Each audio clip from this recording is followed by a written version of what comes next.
देखिए अभी जो आप संबंध पढ़ने जा रहे हैं, ठीक है, ये आपका ऊपर देखे बाबू,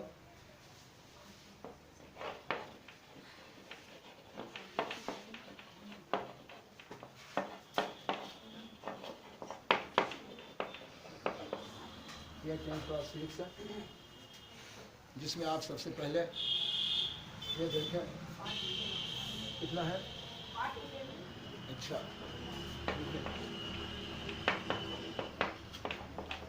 ठीक है, आइए यह आपका एक क्वेश्चन हो गया।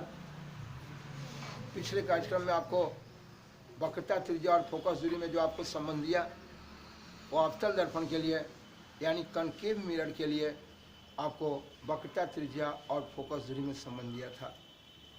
यह आपने देखा, ये वक्रता त्रिज्या और ये साफ फोकस दूरी। मैं बताया था कि ये फोकस दूरी का दोगुना, देखिए 2 से इसमें गुना, फोकस दूरी का दोगुना वक्रता त्रिज्या होता है, इसके बारे में बताया था। या इसी चीज़ को बोलना सिखाया कि ये वक्रता त्रिज्या है जिसका आधा कर देंगे तो ये फोकस दूरी है। बोलिए वक्रता त्रिज्या जो है ये फोकस दूरी का दोगुना वक्रता त्रिज्या है, या वक्रता त्रिज्या का आधा कर देंगे तो ये आपका फोकस। मेरे बच्चे इस चीज़ को ऐसे लिखें या ऐसे। यह आता है, क्वेश्चन आता है कि वक्रता त्रिज्या और फोकस दूरी में संबंध स्थापित करें, या कभी कह देगा कि सिद्ध करें कि फोकस दूरी का दोगुना वक्रता त्रिज्या होता है, या कभी कहेगा कि वक्रता त्रिज्या का आधा फोकस दूरी होता है, या सीधे कह देगा कि फोकस दूरी और वक्रता त्रिज्या में संबंध स्थापित करें। Relation in between radius of curvature and Disha of length of focus, ठीक है, यानी फोकसांतर। इसी फोकस दूरी को लोग फोकसांतर भी बोलता है, फोकल लेंथ बोलता है, ठीक है। चलिए मैं चल सकता हूँ। आइए साहब, इन बात को देखने के लिए, समझने के लिए मैं सबसे पहले ये जानना चाहता हूँ, बच्चे जब कहते हैं कि भाई मुझे फोकस दूरी और वक्रता त्रिज्या में संबंध लाना है, अब वो सोचने लगते हैं एग्जाम में बैठ के कि जा की करिए, कैसे पढ़िए, सर जी कैसे तो नहीं लिखल थी न, कहाँ से याद कर ले रही से दिमाग से उतर गए है तेरी, ऐसा नहीं सोचना है। मैं आपको सब दिन कहा कि भाई आपकी इच्छा है कि साहब आपको चाय पीना है, तो आप यही ना कीजिएगा कि चाय बनाने के लिए आप दूध, चीनी, चाय पत्ती वगैरह वगैरह हैं इकट्ठा करेंगे। लेकिन मेरे बच्चे जब आपको चाय पीने की इच्छा है तो कहे कि सुनो ना, आम के पेड़ पर चढ़ कर लीची तोड़ते हैं, देखते हैं चाय कैसे पीते हैं। अब ये तो पागलपन है। आपको चाय पीना है तो आप ना दिमाग लगाइए कि या तो हम घर पर बनाएं दूध, चीनी, चाय पत्ती जुड़ा के, और नहीं तो साहब आप क्या कीजिएगा कि साहब कहें कि भाई चाय पीना, चलो किसी दुकान पर बैठ के पी लेते हैं, तो उसके लिए रोकड़ा की आवश्यकता होगी, तो रोकड़ा को इकट्ठा करोगे हैं। तो सवाल उठता है भाई 90 पैसा पुर गया है, 1 रुपया हो जाता ना तो चाय आज मिल जाता, अब 10 पैसा के फेर में पड़ोगे। तो ये सोचना है कि आखिर मुझे क्या करना है जो आज हम चाय पी लें। क्या 1 कप चाय का दाम अगर साहब कीमत अगर 9 रुपया है या 1 रुपया है या 8 रुपया है, तो आप पैसा जुटाने के फेर में पड़ेंगे। तो ये सोचना है आपको कि मुझे वक्रता त्रिज्या और फोकस दूरी में संबंध लाना है, और इस संबंध को लाने के लिए मुझे क्या करना होगा। मैं चल सकता हूँ, आइए ले चलते हैं। इन्हीं बात को लेकर बताता हूँ कि साहब हम बच्चे को यही नहीं समझ में आता है किसी भी चीज़ को प्रूफ करने के लिए या किसी भी चीज़ को काम करने के लिए कि भाई कहाँ से हम स्टार्ट करें, ठीक है। जैसे साहब आप पूजा पाठ कराते हैं तो पंडित जी कहता है चलो पहले गणेश भगवान जी की पूजा कीजिए, गौरी गणेश जी की पूजा कीजिए। अगर हमारे मुसलमान भाई है तो कहते हैं बिस्मिल्लाह बोलते हैं, वहाँ से चालू हो जाते हैं। तो मेरे कहने का मतलब हिंदू मुसलमान सभी अपनी अपनी दुनिया में हैं। ठीक उसी प्रकार मेरे बच्चे यहाँ कैसे कार्यक्रम करते हैं जी, यहाँ कैसे देखेंगे, कैसे हम चालू करें। लगाए ठहरिए ठहरिए, क्या चाहिए आपको, वक्रता त्रिज्या, क्या चाहिए आपको, फोकस दूरी, और किसके लिए स्थापित करना है तो उत्तल दर्पण के लिए, उत्तल, हाँ उत्तल दर्पण के लिए, यानी इसी को आपने बोला है, ये देखिए फॉर कॉन्वेक्स मिरर।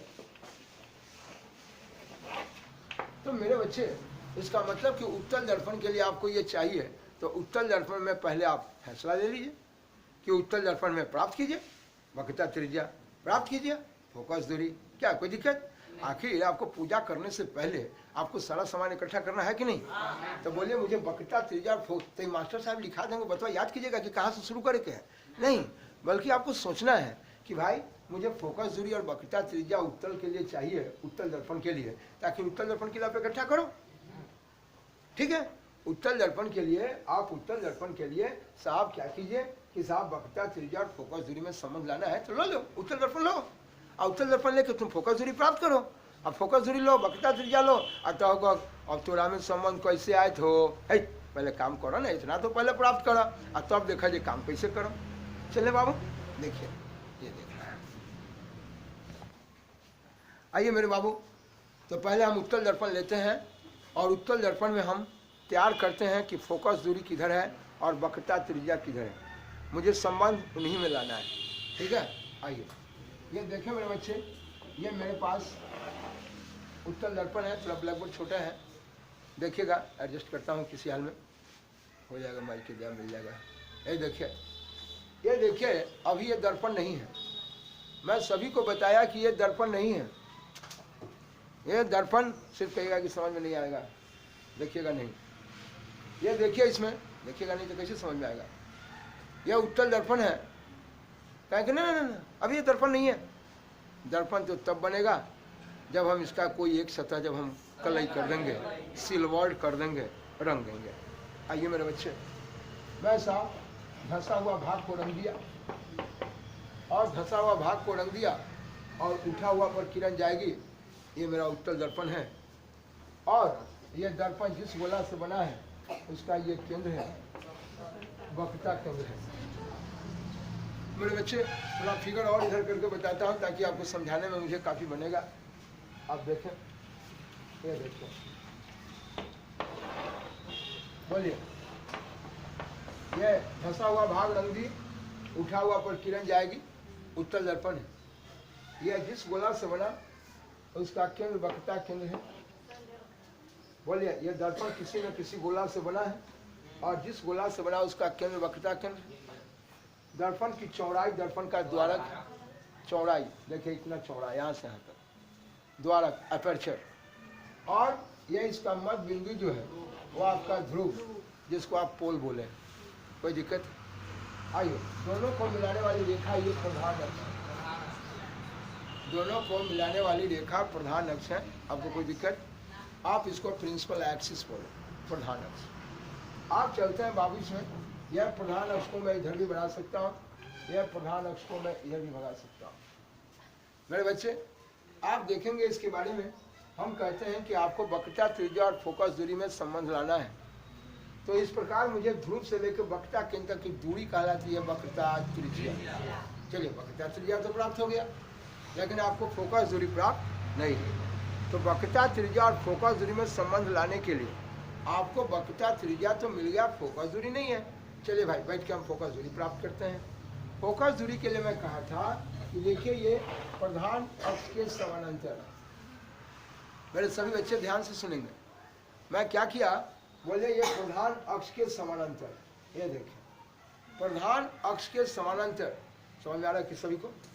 बोले बाबू, यह प्रधान अक्ष के समानांतर सतह पर जाने वाली किरण परावर्तन के बाद लौटने के, मैं बोला परावर्तन, शब्द लिखाया है, पढ़ाया है, दिया है, मैं बोलूंगा परावर्तन, आप समझे लौटना ना, परावर्तन के लौटने के, जी हाँ, रिफ्लैक्शन, आफ्टर रिफ्लैक्शन ना, परावर्तन के बाद। ये साफ, ये देखिए, ये परावर्तित हो गई, ये परावर्तित हो जाती है, यहाँ से लौट जाती है, यहाँ से मेरे बच्चे लौट जाती है यहाँ से, लेकिन इसको आभास हो रहा है ये लौट गई है यहाँ से, लेकिन इसको आभास हो रहा है यह किरण, यह साफ देखिए, देखिए मेरे बच्चे, थोड़ा मैं इसको बढ़ा के इधर बढ़ा देता हूँ, आपको समझ में आएगा। मेरे बच्चे, ये हाथ से बना रहा हूँ, कोई फिगर मशीन से थोड़े छाप रहा हूँ, इधर उधर हो जाता है। ये साफ लौट रही है यहाँ से, ये देखिए, ये पूर्णतः लाइन है, पूरा लाइन है, फुल्ली लाइन है, और ये टूटा फूटा लाइन है, जिसको आंशिक लाइन बोलते हैं, पार्शियल लाइन बोलते हैं। बोलिए, यह प्रधान अक्ष के इस बिंदु से, यह प्रधान अक्ष के समानांतर जाने वाली किरण लौट जाती है यहाँ से, लेकिन आभास हो रहा है इसको, यह लौटने वाली किरण यह प्रधान अक्ष के किसी बिंदु से ये निकल के लौट के जा रहे हैं। यह आभास हो रहा है, यहाँ तो कलर किया हुआ है, लौट तो गई यहाँ से, लौट गई यहाँ से, लेकिन इसको आभास हो रहा है कि इस बिंदु से जा रही है, और इस बिंदु से लौट के जाती आभास होती है, वह कटान बिंदु। चलिए, इस तरह से मेरे बच्चे आपने देखा, यह जो आपका उत्तल दर्पण है, उस उत्तल दर्पण में ये साफ कन्वेक्स मिरर में ये साफ आभासी फोकस मिला। देखिए यहाँ आभासी फोकस, लेकिन ध्रुव से लेकर ये फोकस तक की दूरी, फोकस दूरी मैं चलूं, आइए, और यही फोकस दूरी में और ये वक्रता त्रिज्या में संबंध लाना है। तो कहें कि इसमें संबंध लाने के लिए आप क्या करेंगे? संबंध लाना है, फोकस दूरी का 2 गुना वक्रता त्रिज्या है, फोकस दूरी का 2 गुना वक्रता त्रिज्या है, यही संबंध लाना है मेरे बच्चे। यह देखना है कि ये वक्रता त्रिज्या तो प्राप्त है और ये फोकस दूरी है। देखिए हम, आप कहेंगे कि भाई देखने में तो ये आधा नजर नहीं आता है, लाइए ना, नहीं नजर आता है तो मैं बढ़ा देता हूँ थोड़ा सा, है, आइए देखिए, मैं कहता हूँ कि ये फिगर मैं बना रहा हूँ अपने हाथ से, बड़ा छोटा बड़ा, थोड़ा ये नहीं समझेंगे। यह वक्रता त्रिज्या, वक्रता केंद्र से ध्रुव तक की दूरी वक्रता त्रिज्या, फोकस से लेके ये ध्रुव तक की दूरी फोकस दूरी, या इसी को फोकसांतर बोलते हैं, या इसी को फोकल लेंथ बोलते हैं। किसी बच्चा को दिक्कत? अब देखिए, मैं कहा था कि बताइए इसके बारे में, ये संबंध लाने के लिए हम बताएंगे कि इस पर मुझे अविलंब की आवश्यकता कैसे होती है। तो आपको कहा था, ये देखिए, यहाँ देखिए सभी, मैं बताया था, यह वृत्त है, वृत्त का एक केंद्र है, और केंद्र से परिधि तक की दूरी त्रिज्या है, और मैं कहा था कि यह त्रिज्या जो है यह परिधि पर लंब होता है, यह त्रिज्या जो है यह परिधि पर लंब होता है। आइए मेरे बच्चे, आप जानते हैं इसके बारे में, सतह पे आने वाली किरण आपतित किरण, आपतित किरण सतह के जिस बिंदु पर आया आपतन बिंदु, आप लोग देखिए ना सामने, तब ना समझ में आएगा, छटपटा रहे तो किसी भी आएगा। यह आपतित किरण सतह के जिस बिंदु पर आया आपतन बिंदु, और आपतन बिंदु पर डाला गया लंब अविलंब। तो मेरे कहने का मतलब, जब मैं पढ़ाता था ये प्लेन सतह था, तो यहाँ लोगों को पता चल जाता था कि ये सतह पर आने वाली किरण आपतित किरण, और ये सतह के जिस बिंदु पर आया आपतन बिंदु, और ये आपतन बिंदु पर डाला गया लंब अविलंब, और अविलंब से जितना हट के आती है उतना ही हट के लौट के आती है। तो यहाँ समतल था, इस लंब डाल दिए। अब यहाँ तो साफ बोलिए यह वक्र सतह है, इस पर अब लंब डालना तो मुसीबत है, लेकिन मैं जानता हूँ कि ये लंबवत अब इधर से डालें कि लंब इधर से डालें कि ऐसे डालें, ये मुझे पता नहीं हो रहा है, लेकिन ये बात तय है मेरे बच्चे कि मैं जानता हूँ। ये देखिए, यहाँ से ये देखिएगा, ध्यान से ताकते रहिए आप,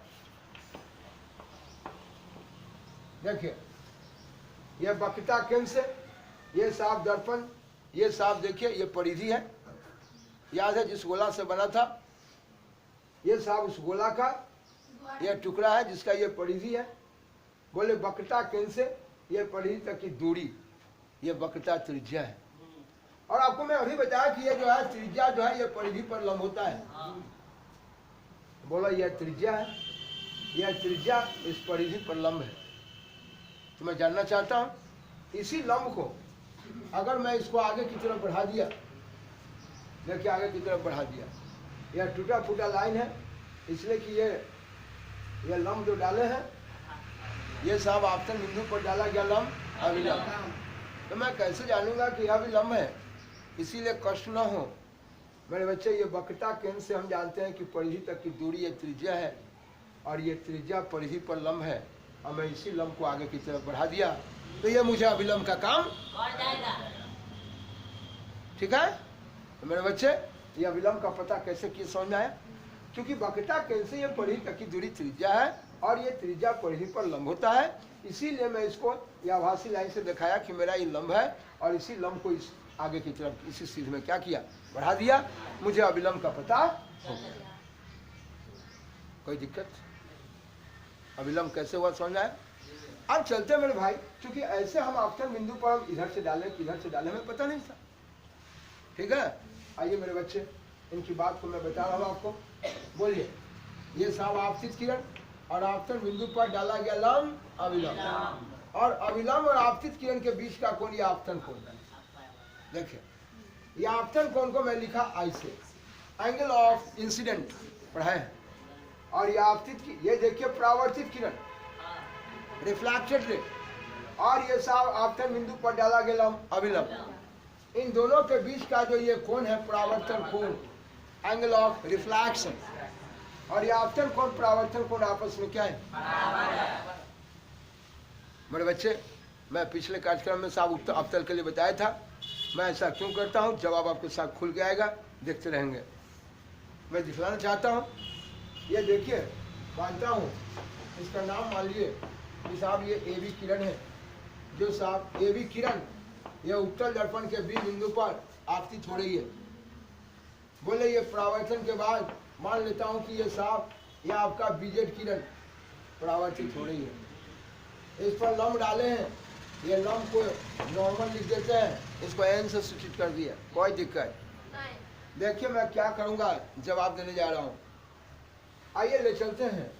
सबसे पहले बता के सुनिएगा, सभी लोग ऊपर देखते रहिएगा। ये जो है मेरे बच्चे, यहाँ ये देखिए, अब बताइए, ये साहब आपके बीच में जो है, बोलिए, ये नॉर्मल का काम कर रहे हैं, है ना? आपको याद होगा, पढ़ाए थे। दो समानांतर रेखा को एक तिरक, बोलिए नहीं, सामने देखिए, दो समानांतर रेखा को एक तिरक छेदी रेखा काटती है। लाइन के ऊपर ये, लाइन के ऊपर ये तिरक छेदी के इस तरफ और इस तरफ दोनों संगत कोण है। और आप जानते हैं कि संगत कोण आपस में, इसलिए मेरे बच्चे यहाँ देखो, उनको समझाने के लिए थोड़ा सा हम इस फिगर को मिटाएंगे, आप घर बनाएंगे नहीं, और मिटा के फिर बनाएंगे हम। लेकिन अभी देखिए, मैं इसको हटा रहा हूँ। ये देखिए, अभी आप जानते हैं कि एबी रेखा, एबी किरण जो है, यह प्रधान अक्ष के समानांतर आ रही है। ये देखिए, यही प्रधान अक्ष है, और ये समानांतर आने वाली किरण में देखिए, मैं इसको थोड़ा हटा रहा हूँ। देखिए, हटा दिया, ये समझाने के लिए हटाया हूँ। यहाँ देखिए, मैं चलता हूँ बाबू इसके बारे में। यहाँ देखिए, आप ये रेखा और ये रेखा समानांतर है। हमें दिक्कत हो रहा है आप लोगों की एक्टिविटी से। आप यहाँ देखिए, यहाँ देखते हैं बाबू इसके बारे में। यह आपका ये दर्पण है। मैं इस दर्पण को थोड़ा सा फिर यहाँ इस भाग को हटा रहा हूँ, ताकि मेरे बच्चे इस जगह साफ साफ उसे समझ में आ जाए कि किस तरह का प्रोग्राम हो रहा है। ये देखिए, लाइन के ऊपर ये, मैं कहा कि ये रेखा आपतित किरण है, ये सॉरी, ये आपतित किरण, और ये साहब ये प्रधान अक्ष है। ये दोनों समानांतर हैं, जिनको ये देखिए, ये अविलंब का काम कर रहा है। ये देखिए, ये अविलंब है, देखिए ये अविलंब है, देख रहा है ना? ये मेरे बच्चे, ये और ये दोनों समानांतर है, जिनको ये अविलंब देखे, ये त्रियकछेदी रेखा का काम कर रही है। त्रियकछेदी, ये जरूरी नहीं कि दो रेखा को ये तीसरा बीच से काटेगा तब, आप इस स्थिति में नहीं है। ये दो रेखा को, हालत को ठीक कीजिए तब पढ़िए। दो रेखा को एक त्रियकछेदी रेखा काट रही है। तो ये दो रेखा समानांतर को जब एक त्रियकछेदी रेखा काटती है, तो ये देखिए, लाइन के ऊपर या लाइन के, तो ये जरूरी नहीं कि दो समानांतर रेखा को त्रियकछेदी बीच से काटे, ऐसी बात नहीं है। अगर आप ये दो रेखा है, इनको अगर एक त्रियकछेदी रेखा काटे, देखिए मैं टच कर रहा हूँ ऐसे, अगर इसका दोनों किनारा भी टच कर रहा है, तो मैं कहूंगा कि दो समानांतर रेखा को एक त्रियकछेदी रेखा काट रही है। और इस तरह से ये लाइन के ऊपर या लाइन के ऊपर ये दोनों देखिए, त्रियकछेदी के इस तरफ, त्रियकछेदी के, हाँ, यह ट्रांसवर्सल लाइन है। दो पैरेलल लाइन को, दो समानांतर रेखा को जब एक त्रियकछेदी रेखा काटेगी, तो लाइन के ऊपर या लाइन के ऊपर ये दोनों संगत कोण आपस में बराबर है। ये जरूरी नहीं कि साहब ये दोनों समानांतर रेखा को ये बीच से काटेगी। ये देखिए, आप जानते हैं बाबू इसके बारे में, यहाँ कहना चाहते हैं कि ये और ये दोनों समानांतर रेखा है, और ये समानांतर रेखा को देखो, ये साहब ये जो अविलंब का काम कर रही है, ये मेरा त्रियकछेदी रेखा ट्रांसवर्सल लाइन है। त्रियकछेदी रेखा है, ये ट्रांसवर्सल लाइन उसी को इंग्लिश में बोलते हैं, यह त्रियकछेदी रेखा है। ये साहब दो समानांतर रेखा को ये त्रियकछेदी रेखा काट रही है, लाइन के ऊपर ये और लाइन के ऊपर ये। ये दोनों संगत कोण, कॉरस्पॉन्डिंग एंगल, ये आपस में बराबर होते हैं कब? जब समानांतर रेखा को छेदी काटती है। जी बाबू, ये अगर आपतन कोण है, ये भी आपका आपतन कोण। मेरे बच्चे, आपका दिमाग काम करता होगा कि आप इसको नीचे उतार के क्यों ले आए? क्यों ले आए, जवाब मिल जाएगा आपको। जी, आपको मैं पिछले कार्यक्रम में आपको अवतल के लिए बताया था। अभी मैं इसको समद्विबाहु दिखा देना चाहता हूँ, जिसकी दोनों भुजा आपस में क्या होगी? जी हाँ, लाइन पड़ेगा। मैं कहता हूँ, देखिए मैं साहब इसको थोड़ा देर के लिए, ये जो दर्पण था, हम फिर इस दर्पण को बना दिए। देखिए, फिर दर्पण बना दिए, और ये जो लौट रही थी प्रधान अक्ष के समानांतर आने वाली, जो लौट गई यहाँ से, जो आभास होता है कि प्रधान अक्ष के किसी न किसी बिंदु से जा रही है, फिगर फिर आपका उसे तैयार है। मैं मिटाया इसलिए था कि सिर्फ आपको ये बताना चाहते थे कि ये दोनों संगत कोण से कैसे बराबर है। कोई दिक्कत? बोल, ये दोनों कोण संगत कोण से बराबर है, यह दिखलाना चाहते थे मेरे बच्चे। ये देखिए कैसे बराबर है। अब रहा इसके बारे में, देखिए मैं थोड़ा देर के लिए अब इसको और इसको समझाना चाहता हूँ। जरा इनसे मिलेगा, इन दोनों को समझाने के लिए मैं थोड़ा देर के लिए मैं इसको मिटा रहा हूँ, ताकि मेरे बच्चे साफ साफ जाने इसको। देखिए, मैं इसको भी हटा रहा हूँ ताकि मेरे बच्चे इसको पहचाने। साफ साफ दिखला देना चाहता हूँ कि ये देखिए, ये अभी आप देखे थे ना कि ये देखिए यहाँ से लौटती हुई आभास हुई थी, है? और बोलिए साहब, ये अविलंब है ना? अविलंब है। ये दोनों रेखा देखिए एक दूसरे को काट रही है, और आप जानते हैं कि जब दोनों एक दूसरे को काटती है तो ये शीर्षाभिमुख कोण आपस में बराबर होता है। ये जब दोनों एक दूसरे को काटती है बाबू, तो ये शीर्षाभिमुख कोण आपस में बराबर होते हैं। ये साहब इसको शीर्षाभिमुख कोण कहिए, वर्टिकली अपोजिट एंगल कहिए, कोई दिक्कत? देखिए, ये दोनों वर्टिकली अपोजिट एंगल आपस में बराबर है। आगे देखो, नहीं सूझेगा। आई देख बाबू, ये साहब ये आपका देखिए, ये मैं बताया था आर है, तो ये भी कितना है? आर। यानी जो कोण यहाँ बना था दोनों, ये दोनों उठ के यहाँ चलाया। आप हमसे पूछना चाहेंगे कि ये दोनों को नीचे लाने के पीछे इसका क्या राज है आपके पीछे? तो मैं अवतल में आपको पढ़ा के बता चुका हूँ कि मैं इसको समद्विबाहु त्रिभुज बता दूंगा, और ये दोनों भुजा आपस में क्या हो जाएंगे? वाह। और बताऊंगा कि साहब यदि साहब ये ए बी किरण जो है अगर बिल्कुल काफी नजदीक हो, ये साहब प्रधान अक्ष के यानी बी पी के निकट हो जाए, तो उस समय इसमें और इसमें कोई फर्क नहीं है। ये मैं हमारा याद कराया है, आपको पढ़ाया है। इसलिए ये जो दोनों बराबर है, अब ये दोनों बराबर हो जाएगा तो दूरी का संबंध प्रधान अक्ष पर हो जाएगा। कोई दिक्कत? जवाब आपको मैं उस दिन से देते आ रहा हूँ मेरे बच्चे, जवाब के साथ पढ़ना है। ऐसा नहीं कि टीचर कह दिया ऐसा कर लेना, ये हो जाना, ये या ऐसे हुआ क्या होता है। आप जवाब जानो कि ऐसा क्यों होता है, तब पढ़ो। ठीक है जी, आगे आओ। याद क्या करना है इसमें? कौन सी याद करना है? देखिए, ये देखना है मेरे बच्चे, यह आपका दर्पण था मेरे बच्चे। यह देखिए, यह प्रधान अक्ष के समानांतर किरण आई है, और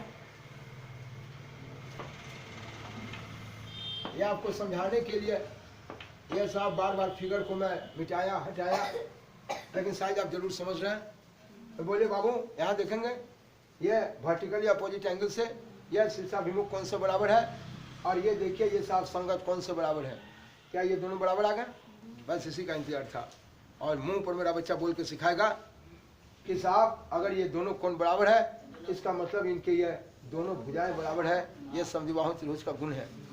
और मैं कहा था, देखिए मैं एक तरह का चिन्ह यहाँ लगाता हूँ, मेरे बच्चे देख के पहचानेंगे कि ये दोनों आपस में बराबर है। और मैं कहा कि साहब जो ए बी किरण यहाँ आई थी ना, हो सकता है कि यह ए बी किरण बिल्कुल करीब आ जाए। बिल्कुल, मैं तो थोड़ा हटा के भी दिखाया है कि साहब बच्चे समझ में आया आपको। जो ए बी किरण यहाँ था, हो सकता है कि ये भी यहाँ आ जाए बिल्कुल करीब है। तो जब ये भी यहाँ आएगा तब ना बी पी के निकट आएगा। ये बी पी के निकट कब होगा? जब ये किरण यहाँ से गुजरेगी। और चूंकि हम जो भी कार्यक्रम देखने जा रहे हैं, ये छोटे द्वारक के लिए बात कर रहे हैं। देखिए उस बच्चा को दिखाई नहीं दे रहा है, ऊपर बैठ के देखो, पीछे वाला सबसे बच्चा ऊपर बैठे। ये देखना है जंदा वाले भाई, रोड ऊपर देखो। यह देखना है, अपना दिमाग लगाना है कहाँ से बैठ के देखना है। ये देखिए मेरे बच्चे, आप देखेंगे इसमें जो ए बी किरण है, ये ए बी किरण ये दर्पण के, बोले साहब ऊपर देखिए, बोले यदि बी किसके निकट हो जाए? पी के। मैं कहा कि देखिए ये बी जो है ये पी के निकट हो जाए। ऊपर देखिए, यहाँ देखिए ये बी पी के निकट हो जाए, कोई दिक्कत बाबू? तो उस समय ये बी एफ और पी एफ, पी से लेके एफ तक और बी से लेके एफ तक, इसमें कोई फर्क नहीं है। कब? जब बी पी के निकट। किसी बच्चा को दिक्कत? तो आपने देखा ये देखो बी एफ और ये पी एफ आपस में बराबर हो जाए। ये आपस में बराबर तब हुआ जब साहब ये बी बिल्कुल पी के निकट। जब बी पी के निकट है तो बोलिए जब बी पी के निकट आ गया इसका मतलब ये जो बी एफ यहाँ था वो यहाँ चला आया। ये देखो ये जो यहाँ था ये नाच के यहाँ चला आया आ गया। यानी साहब ये साहब बी एफ यहाँ हो जाएगा और ये पी एफ लगभग दोनों आपस में बराबर होगा। इसलिए कि हम छोटे द्वारक के लिए बात कर रहे हैं। हम छोटे द्वारक के लिए बात कर रहे हैं। जब बी पी के निकट होगा उस समय साहब ये बी एफ और पी एफ लगभग आपस में क्या हो जाएगा। इसका मतलब मेरे बच्चे अब तुम्हें ये पी एफ और तुम देखे थे तुम लोग देखे कि ये बी एफ और ये सी एफ आपस में बराबर है और आप कहे थे कि बी एफ सी एफ के बराबर है। अभी आपने बताया है तब बी एफ न लेके हम इसको सी एफ लिख दें तो क्या आपको कोई दिक्कत है? नहीं। ये मैं पहले मुंह पर आपको बता देना चाहता हूँ। लिखने के लिए तो मैं लिख दूंगा दे दूंगा लेकिन पहले मुंह पर बोलो मेरे बच्चे मेरे साथ। जब मुंह पर बोलना सीखेगा वही लिख सकता है। ये देखे मेरे बच्चे तो बोलिए हम बी एफ न कह के उसकी जगह क्या लिखे? क्योंकि बी एफ और सी एफ आपस में क्या है। तो कहोगे कि भाई ऐसा आपने क्यों किया? इसलिए कि हमें सी एफ जो है ये देखिए सी से लेके एफ तक और पी से लेके एफ तक तो पी एफ आपका ये फोकस दूरी हो गया। लेकिन मेरे बच्चे ये सी एफ आपका कोई दूरी नहीं है। भाई आप सबों को बताया कि दूरी जो है कहाँ से मापेंगे? ध्रुव से। तो जब ध्रुव से मापेंगे यार दूरी यहाँ से ये कोई दूरी नहीं है भाई। चलो कोई बात नहीं है इसको दूरी में चेंज कर लेते हैं कोई टेंशन। आइए तो आप बोलिए हम बोले कि आपके पास कितना पैसा है? भैया 50 पैसा। चल इसका वैल्यू नहीं है। अच्छा ठीक है 1 रुपया का आधा है चलेगा चलेगा। इधर कहने का मतलब मेरे बच्चे आप 1 रुपया तो बोले तो बड़ा अच्छा लगा। हम 1 रुपया का आधा बोले तो बहुत अच्छा लगा। आप 50 पैसा बोले मैं आपको मारपीट कर लिए। अरे भाई चलता नहीं है इसलिए थोड़ा मारपीट नजर आ गया। आई देखो ये सी एफ ना चलेगा आएगा। अच्छा पीसी का आधा चलेगा बहुत अच्छा बात है ठीक है क्योंकि मुझे जरूरत ही उसी का है। चले तो बोले मेरे बच्चे हम साहब एफ सी नहीं बोले सी एफ नहीं बोलेंगे हम बोलेंगे पीसी का आधा। इसलिए कि पीसी कहने से ये प्रकाश ये ध्रुव से लेके आपके ये वक्रता केंद्र तक की दूरी है वक्रता त्रिज्या हमें लाना ही वही था। तो बोले मेरे बच्चे अगर हम इतना साफ ड्रामा नहीं करते क्या ये संबंध यहाँ पहुँच पाता? नहीं। आपके क्यों का जवाब मिलते जा रहा है। अगर कहीं भी किसी तरह का संतुष्टि में दिक्कत हो देखो बात करेंगे मेरे भाई। यह आपका पीसी या आपका वक्रता त्रिज्या है या इसका आधा और ये देखे फोकस दूरी। इस तरह से आपने देखा कि फोकस वक्रता त्रिज्या का आधा फोकस दूरी होता है। मैं चल सकता हूँ? आइए मेरे बच्चे जितनी सारी बात दिए हैं उसी बात को मैं इसको भाषा में भी लिख देता हूँ लेकिन काम आपके पास साफ साफ नज़र आ रहा है। आप इसको देख सकते हैं। अगर साफ हम फिर लिखता हूँ फिर घर पर पढ़ेंगे कहीं दिक्कत होगा बात करेंगे। आइए साहब मैं इसको मिटा इसलिए रहा हूँ कि हम फिर से इसको फ्रेश करके आपको लिखता हूँ और फिर देता हूँ।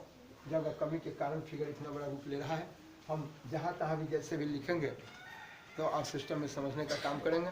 देखिए कैसे माना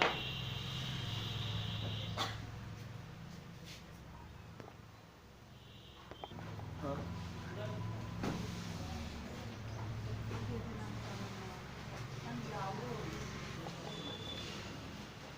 इस प्रकार मेरे बच्चे यह देखना है कि बी ए नाव का अविलंब हुआ। मैंने कहा कि ए भी आपतित किरण है और आपतित किरण ये दर्पण एम की दर्पण के सतह बी बिंदु पर आपतित हो रही है और कहा कि बोलिए ये आपतन बिंदु पर यह अविलंब बी एन का काम कर रही है और ये बीजेड किरण यहाँ से परावर्तित हो गई।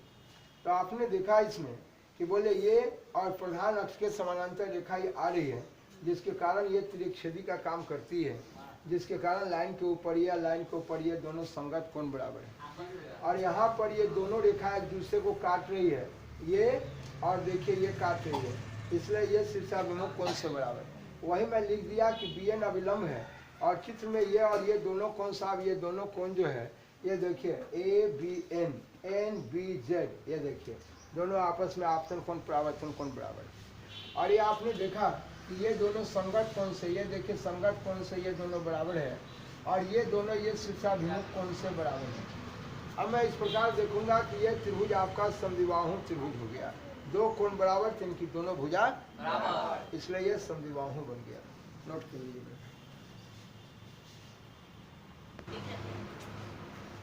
मेरे बच्चे, इस चित्र में आपने देखा ये त्रिभुज BCF में इस प्रकार ये दोनों कोण आपस में क्या हुआ, देखिए ये दो कोण बराबर हो गए, यानी R और I बराबर है।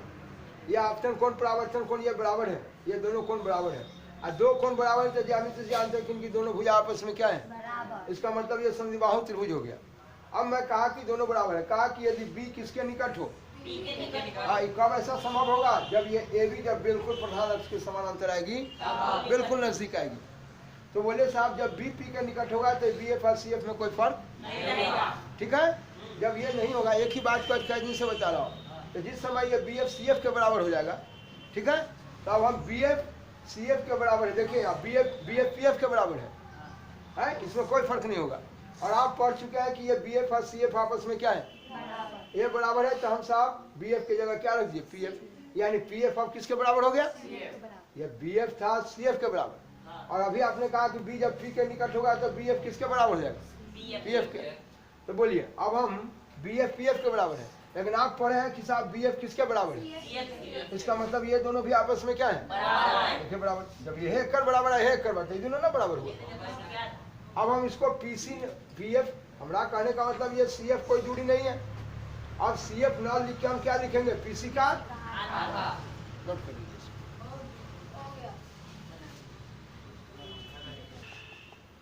मेरे बच्चे, ये आपका PF CF के बराबर है, तो PF तो फोकस दूरी आ गया, देखिए PF CF के बराबर था, तो PF तो आपका फोकस दूरी है, देखिए फोकस दूरी है, लेकिन CF कोई दूरी नहीं है।